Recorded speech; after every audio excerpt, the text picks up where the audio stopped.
Olá, pessoal, tudo bem com vocês? Como passaram a semana? Espero que estejam todos bem. Como nós já vimos em aulas anteriores, a população migra de uma cidade para outra, de um estado ou região para outro, por diversos fatores. E também falamos lá na aula sobre a formação da cidade de São Paulo, sobre a importância dos imigrantes na construção e no desenvolvimento da nossa cidade.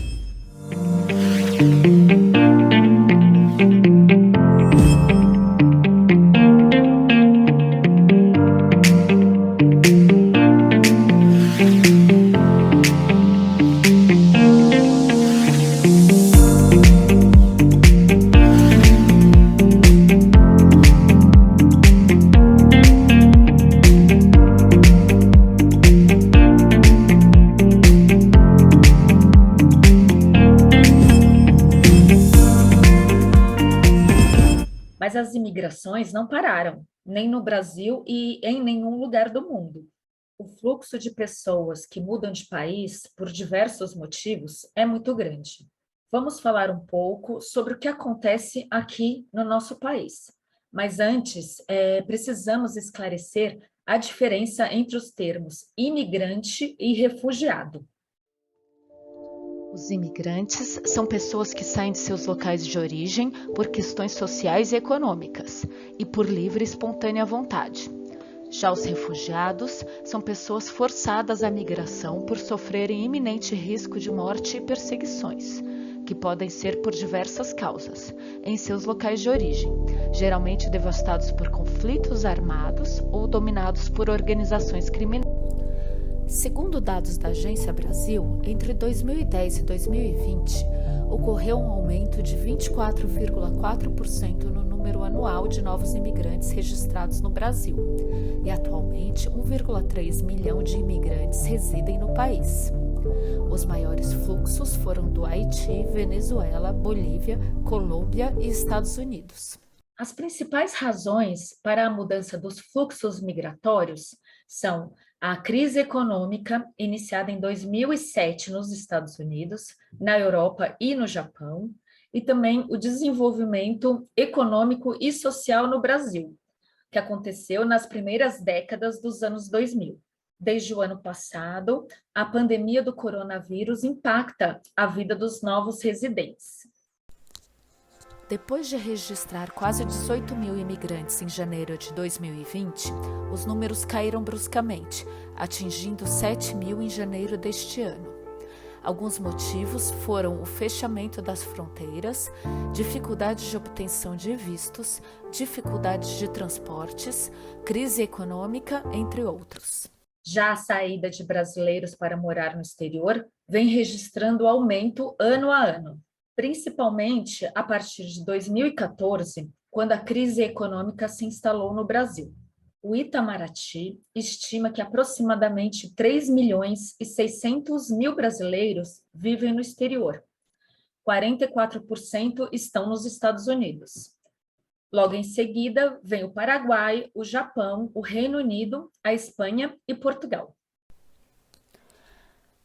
Com relação ao número de novos refugiados reconhecidos anualmente no país, houve um aumento expressivo, saindo de 86 em 2011 para 26,5 mil em 2020.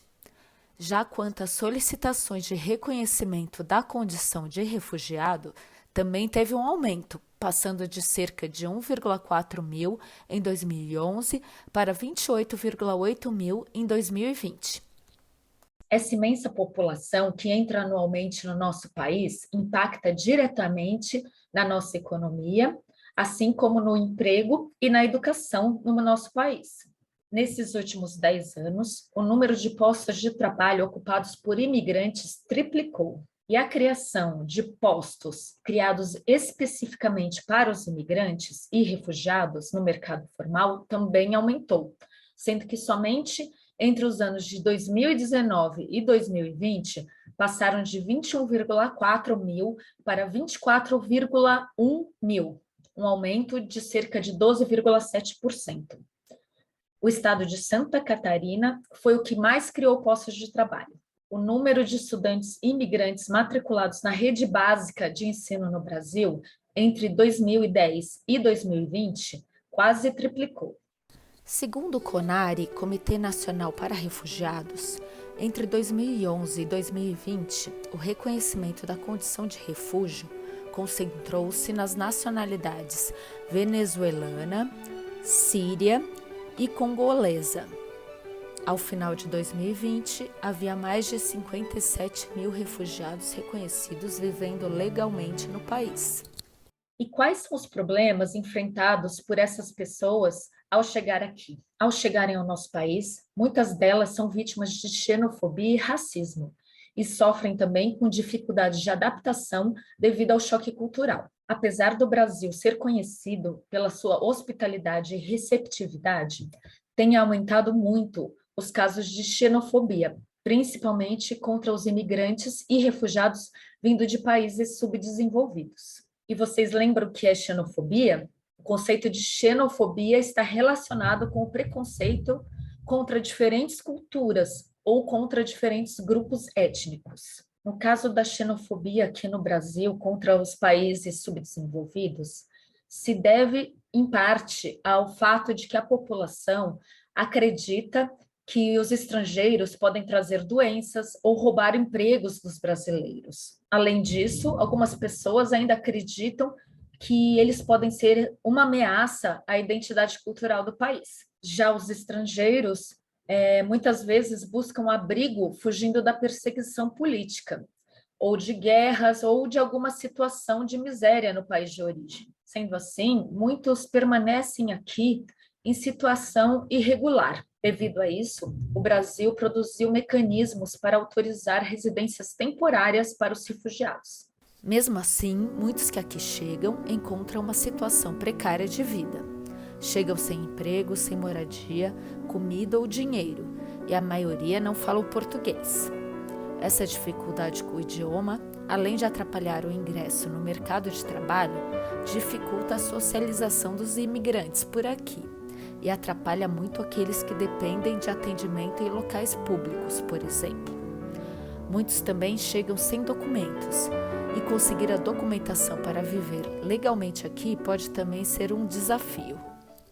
Nessa questão, é importante destacar o papel da sociedade civil, das ONGs e da Igreja Católica no processo de inserção social dessas pessoas, acolhendo, ministrando cursos de português, encaminhando e acompanhando os imigrantes no mercado de trabalho. Ainda segundo o CONARE, o Brasil tem hoje cerca de 43 mil pessoas reconhecidas atualmente como refugiadas e 193 mil solicitações de refúgio. É um fato que as condições de vida no Brasil dessas milhares de pessoas que foram obrigadas a saírem do seu país de origem por diversos motivos, que podem ser perseguição política, perseguição religiosa ou racismo, ou mesmo aquelas que migraram por questões socioeconômicas, elas são frágeis desde a chegada no país, como eu já falei para vocês. Mas, assim como aconteceu para toda a população brasileira mais pobre também, o grau de vulnerabilidade social dos refugiados e imigrantes em meio à pandemia do coronavírus também se acentuou. Isso porque muitas dessas pessoas que ocupavam postos no mercado informal foram duramente atingidas pela crise causada pela pandemia. Muitos têm dificuldade com a moradia e sequer conseguiram o auxílio emergencial ou qualquer outro tipo de auxílio, inclusive de saúde e de acesso a qualquer tipo de serviço público. Existem políticas no Brasil especificamente para refugiados. Inclusive, é uma das mais avançadas do mundo. Mas, infelizmente, existe uma distância muito grande entre o que é lei e o que é a prática. É preciso pensar na vida dessas pessoas, em como elas vivem enquanto estão esperando uma decisão da justiça, se vão ser aceitos os pedidos de refúgio, por exemplo. Porque a partir do momento que a pessoa é aceita como refugiada, aí ela pode trabalhar e pode ter seus direitos garantidos. Mas o que fazer enquanto isso não acontece? É preciso que elas tenham alguma espécie de amparo. Existem instituições que se dedicam a ajudar essas pessoas, como a CONARE, que já citei, e a Acnur, Agência da ONU para Refugiados. Mas há muito ainda a ser feito, especialmente em relação às políticas públicas que ajudam a inserção dessas pessoas na sociedade. Bom, acabamos nossa aula por hoje. Semana que vem, iniciaremos nossa parte da aula mais relacionada à ética. Discutiremos os conceitos de moral e ética e como eles se modificam através do tempo e nas diferentes sociedades. Até lá, espero vocês!